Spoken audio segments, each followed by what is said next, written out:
Fitness Mania, sekali lagi adalah salah paham ketika kita punya pemahaman bahwa kalau kita harus pergi ke gym itu kita malu. Persis mirip seperti ketika kita memanfaatkan sekolah sebagai pusat sarana edukasi. Jadi kalau fitness center itu adalah pusat kebugaran, kalau sekolah itu adalah pusat pendidikan.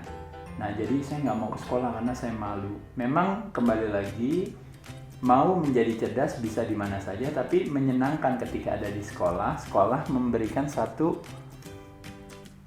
lingkungan yang memungkinkan, karena di sana semua, kalau bisa dikatakan, sumber daya manusia yang tujuannya adalah membantu orang supaya cerdas itu kan adanya di sekolah.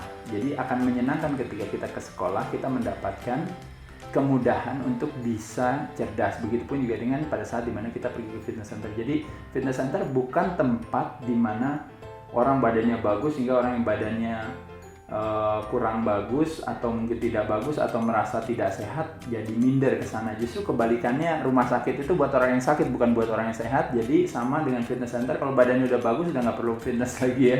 Bisa kebalikannya, orang yang badannya belum sehat justru kebutuhan akan fitness center lebih tinggi. Justru orang yang badannya bagus bisa di fitness, bisa di rumah dan sebagainya. Tapi buat fitness mania sekalian, sekali lagi cara pandang seperti itu adalah yang harus dirubah. Tidak boleh ada perasaan malu untuk pergi ke fitness center.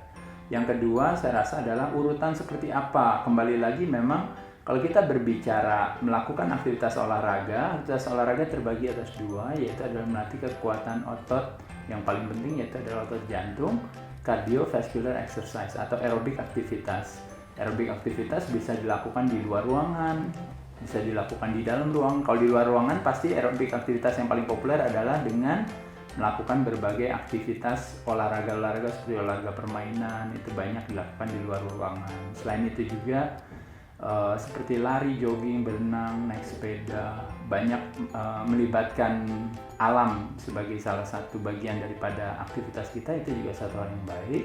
Kalau di dalam ruangan, biasanya kita menggunakan alat bantu seperti misalnya mungkin treadmill, cross trainer, sepeda statis, apakah yang sifatnya upright, apakah yang ada senderannya, dan juga berbagai, sekarang ini juga teknologi semakin meningkat, begitu banyak pilihan opsi alat-alat cardio exercise yang membantu kita untuk bisa melakukan aktivitas cardio exercise dengan nyaman. Bahkan sekarang ini alat-alat diciptakan untuk bagaimana caranya kita bisa memanfaatkan aktivitas itu dengan meminimalkan resiko. Kadang-kadang banyak dari teman-teman yang kadang-kadang nggak bisa lari. Kalau lari kadang-kadang stres di persendian, terutama di lutut, tinggi. Apakah biasanya orang tua, apakah mungkin orang yang kadar lemaknya tinggi dan sebagainya.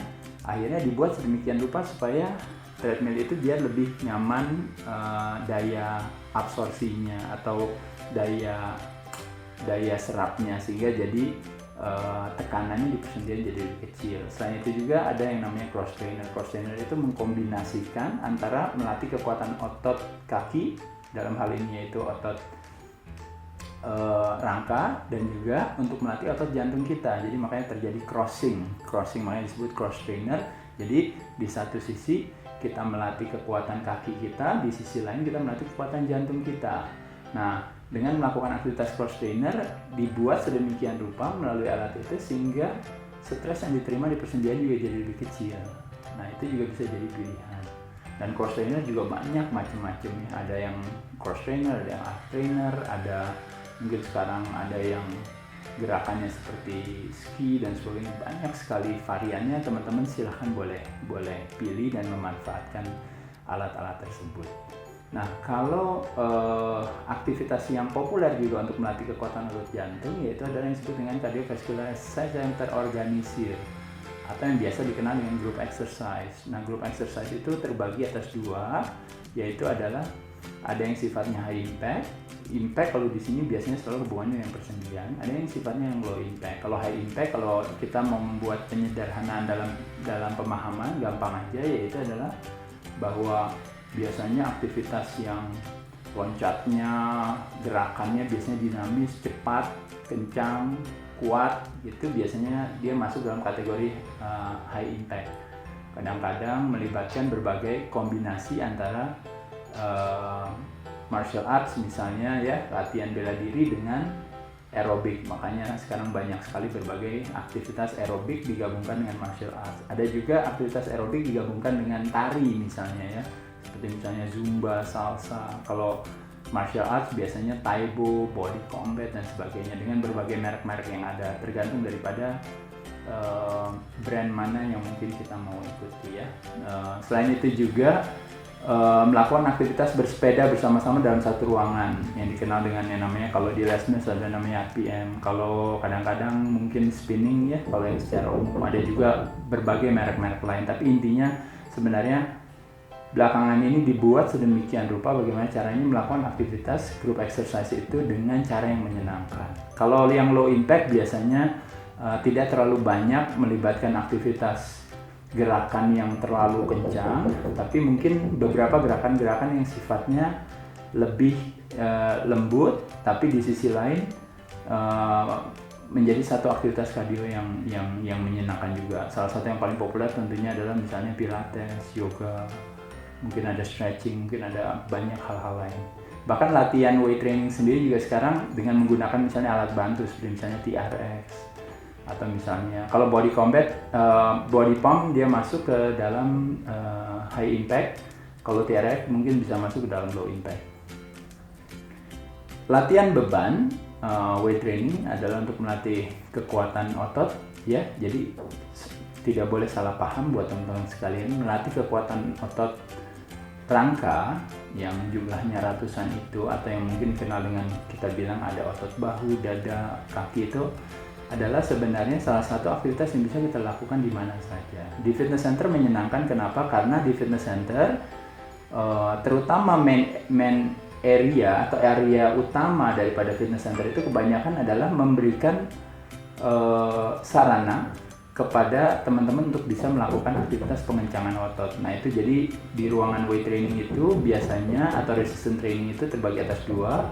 Biasanya mesin dia gabung sendiri areanya, lalu yang free weights atau beban yang lepas, yang beban yang terikat sendiri, beban yang lepas sendiri. Nah jadi nyaman bagi teman-teman untuk memilihnya, yang mana yang kira-kira dirasakan yang baik. Kombinasi keduanya tentu adalah yang terbaik. Dan buat di rumah, saya rasa juga bisa dilakukan dengan cara yang mudah, dengan menggunakan badan sendiri atau dengan menggunakan alat bantu seperti misalnya dumbbell atau barbell. Dumbbell yang sepasang atau barbell ya. Nah, urutan daripada latihan sekali lagi sebenarnya tidak ada satu urutan tertentu, tapi adanya urutan itu hanya lebih kepada bahwa nomor satu prinsipnya sederhana, yaitu buat fitness mania, yaitu adalah kita dalam satu minggu kita harus memberikan kesempatan kepada semua otot utama. Semua otot utama artinya apa? Misalnya ada bahu, ada dada, ada punggung, ada kaki, ada lengan, ada perut, itu semua paling tidak terlatih minimal satu kali dalam satu minggu.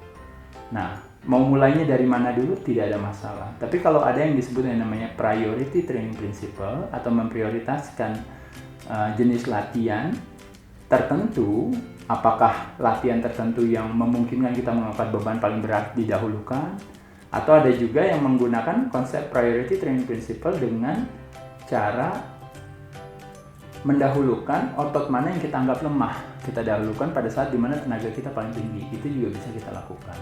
Nah jadi kalau saya ditanya urutannya, saya rasa tidak ada masalah. Kalau mau melakukan aktivitas berdasarkan urutan, yang penting menurut saya adalah dengan melakukan memberikan kesempatan kepada semua otot kita untuk terlatih paling tidak satu kali dalam seminggu. Yang populer kalau kita ngomongin paling mudah aja, gampang, biasanya ada program-program latihan yang bisa kita buat, yang kita lakukan untuk menjawab pertanyaan ini. Sebagai contoh misalnya 3 kali dalam seminggu, kita membagi 3 kali seminggu. Dalam hari pertama kita melakukan aktivitas gerakan yang melibatkan aktivitas gerak menarik.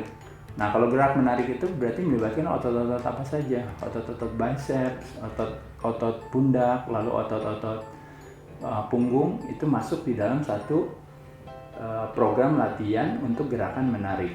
Untuk gerakan mendorong bisa masuk seperti otot-otot bahu, otot-otot dada, dan otot-otot triceps.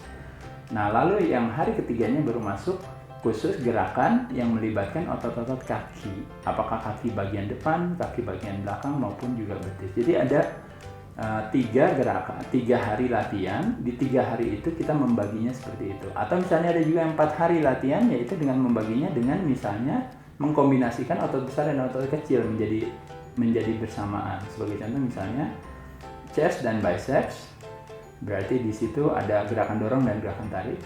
Back dan tricep, di hari keduanya ada gerakan dorong, ada gerakan tarik. Yang ketiganya adalah shoulders and traps, dan yang keempatnya adalah otot kaki. Nah, di setiap harinya otot perut tetap terus dilakukan. Nah, itu adalah 2 jenis contoh latihan yang bisa fitness mania lakukan. Kalau mau dilakukan di rumah bisa. Nanti kita akan bahas lebih spesifik lagi tentang menggunakan hanya sepasang dumbbell untuk kita bisa melatih berbagai jenis. Tapi saya rasa itu nanti akan kita bahas di video atau episode selanjutnya. Saya ucapkan terima kasih teman-teman. Sekali lagi selamat mencoba. Jangan lupa untuk subscribe video ini, dan kalau bisa mau memberikan masukan atau pertanyaan yang lainnya dengan senang hati nanti saya jawab. Saya ucapkan terima kasih teman-teman.